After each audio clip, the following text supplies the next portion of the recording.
बिस्मिल्लाहिर्रहमानिर्रहीम। मोहतरम नाज़रीन, अस्सलामु अलैकुम वरहमतुल्लाहि वबरकातुहू। नाज़रीन, नुस्खे दम वज़ाइफ अपलोड करने का सिलसिला जारी है। अल्लाह की रज़ा के लिए फ़ी सबीलिल्लाह। और अल्हम्दुलिल्लाह अल्लाह के फ़ज़ल से ये बात भी मैं आपको बताता चलूँ कि बेशुमार लोग पाकिस्तान में और बैरून मुल्क में हमारे बताए हुए नुस्खों से, वज़ाइफ से अल्लाह के फ़ज़ल से मुस्तफ़ीद हो रहे हैं।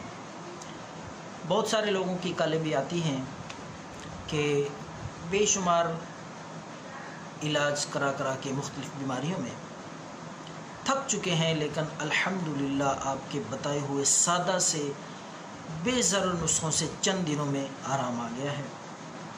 तो आज जो नुस्खा मैं पेश कर रहा हूँ ये है नाफ के लिए, यानी पेट और नाफ में दर्द रहना, कमज़ोरी, पट्टों का खिंचाव, नाफ का टल जाना, नाफ पड़ जाना भी कहते हैं। तो उसके लिए बेहद सादा सा नुस्खा है, ज़बरदस्त। एक दफ़ा ही इस्तेमाल करने से इंशाअल्लाह आप आफाका महसूस करेंगे।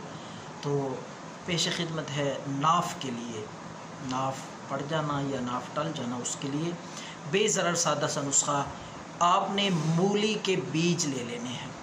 मूली के बीज 1 चम्मच दिन में किसी भी वक़्त, सुबह या असर के वक़्त आप सिर्फ़ मूली के बीज सादा पानी के साथ वो खाएं।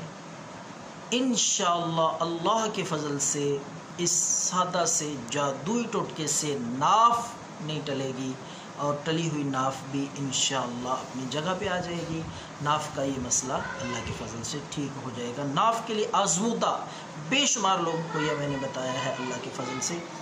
अगर आप इस मर्ज़ में मुब्तला हैं ज़रूर आज़माएं। दुआओं में याद रखें। अल्लाह हाफ़िज़।